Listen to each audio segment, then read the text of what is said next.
What if civilization began not on thrones, but in the mud, where kings ruled because gods wrote their names in clay? Welcome to Muse to Sleep, where I tell interesting historical stories for you to fall asleep to. Or not, that's up to you.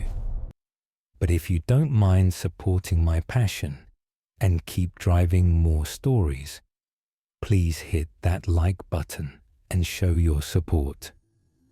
And if you enjoy these stories, make sure to hit the subscribe button to catch all of the Muse to Sleep stories. Now, on to the good stuff. The birth of the Anunnaki myth. Our story begins around 2500 BCE, when Sumerian scribes in Uruk pressed wedges into damp clay. In the Sumerian king list, they named the Anunnaki as divine judges who gave kingship to mortals, implying these gods were kingmakers. In the myth of Enki and Ninmah, the Anunnaki emerge as the children of An, heaven, and Ki, earth, tasked with shaping humanity from clay and granting us the spark of life. But their duties didn't end there. Who was the divine council?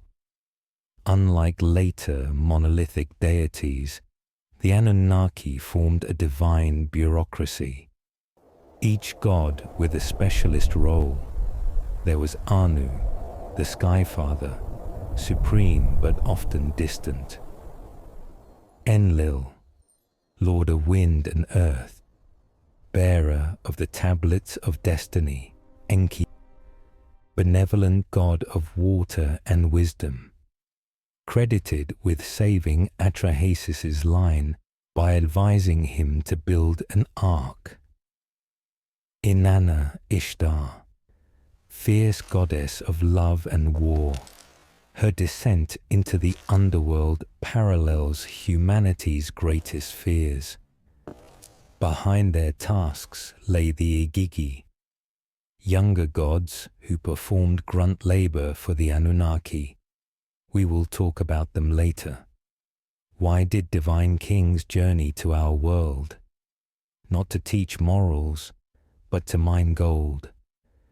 And in their wake, they left 2 slave races, and one final experiment that made us human. Now we'll follow their journey underground, into the dark heart of Nibiru's gold mines. They came for gold, and in their mines, they forged the very blueprint of humanity. Legends call their home Nibiru, or Planet X, a world crippled by catastrophic environmental collapse. Ancient astronomers recorded molten volcanoes, a toxic atmosphere, and acid clouds choked their skies, creating a starving civilization's greatest hope, gold. Beyond its beauty, gold is a miracle metal, purifying water and air, conducting power. Even in 21st century labs, its nanoparticles target cancer cells. For the Anunnaki, this earthly bounty was a lifeline. Don't worry, this gets weirder. Fast forward a millennium to the 17th century BCE.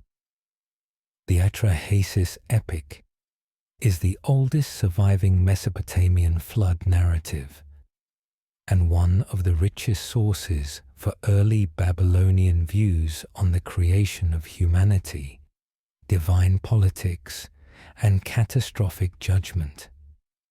The Anunnaki first conscripted the tall Igigi, younger gods, to labor and mine for 150,000 years, but rebellion boiled over. Now Enki knew time was running out for Nibiru. He was on a clock. His planet needed the gold, so he pushed the Igigi.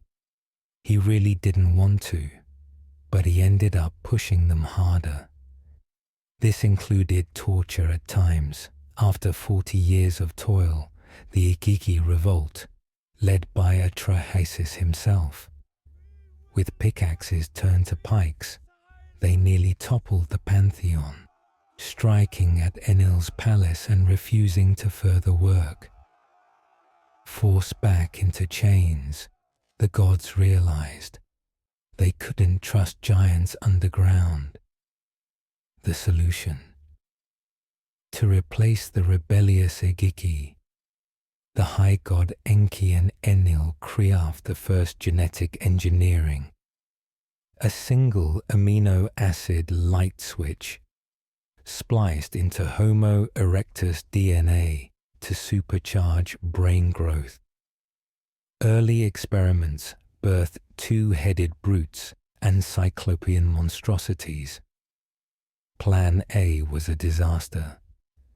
Plan B: they engineered embryos implanted in select uteruses of Anunnaki-descended women.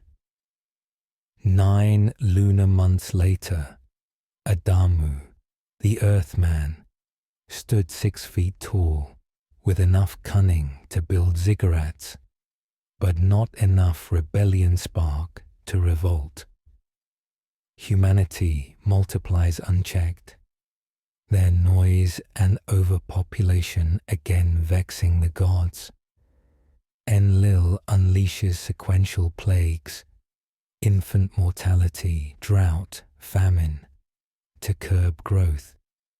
Enki intervenes each time, instructing his faithful priest, Atrahasis, to offer sacrifices or controls on birth, making Atrahasis exceedingly wise. When plagues fail, Enlil decrees a universal deluge to exterminate humankind.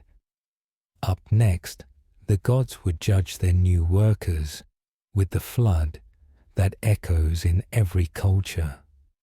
Atrahasis' flood rippled through Atrahasis, Noah, Manu, Nanabozho, and straight into our history books. In the Atrahasis epic, 1700 BCE, Enlil's divine counsel floods the earth, but Enki quietly warns Atrahasis, instructing him to build a large boat and preserve his family.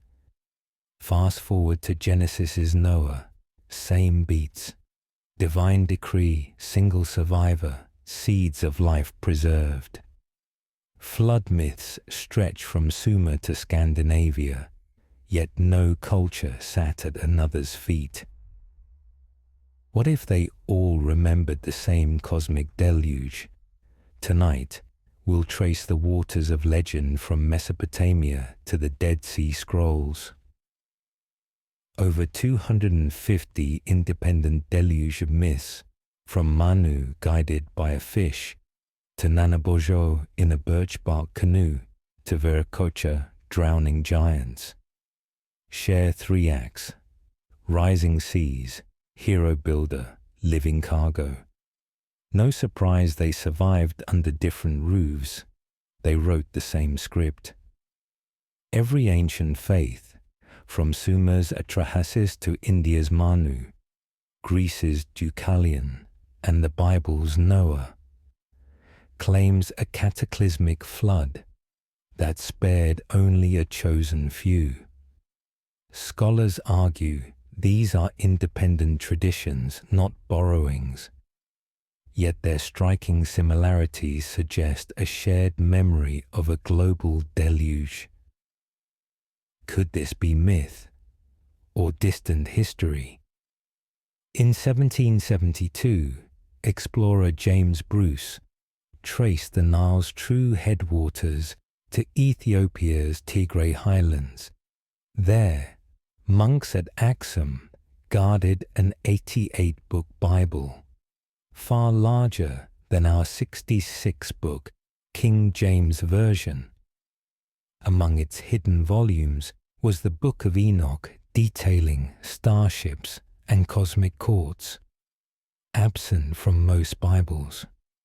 According to Ethiopian tradition, Axum still holds the Ark of the Covenant, perhaps older than Noah himself.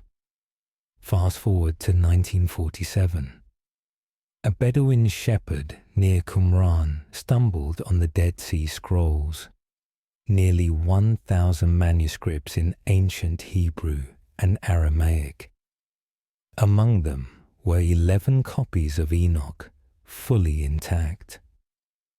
Enoch's cosmic vision reads like sci-fi, a city of light in the sky, gem-studded walls, and angelic beings conducting divine business.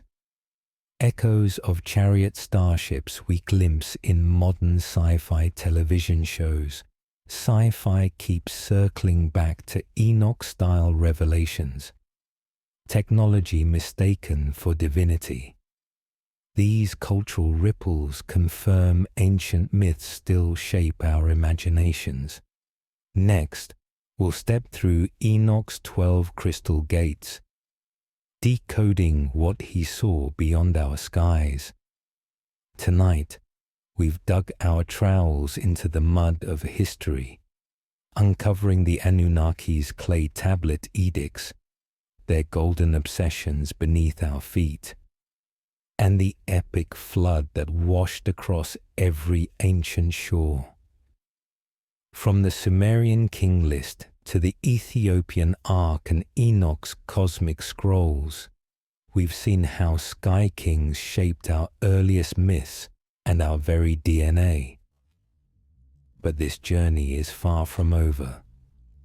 In the next chapter, part 2, we leave the earth behind and step through the gates of heaven, decoding Enoch's fire-lit portals and the true tech of the stars, before plunging back down to trace the exact triggers and hidden wreckage of that world-shaping flood. If these revelations have stirred your curiosity, tap subscribe so you don't miss the next part of the secret history of humankind. Ring the bell and settle in. The heavens await. Don't worry, this gets weirder.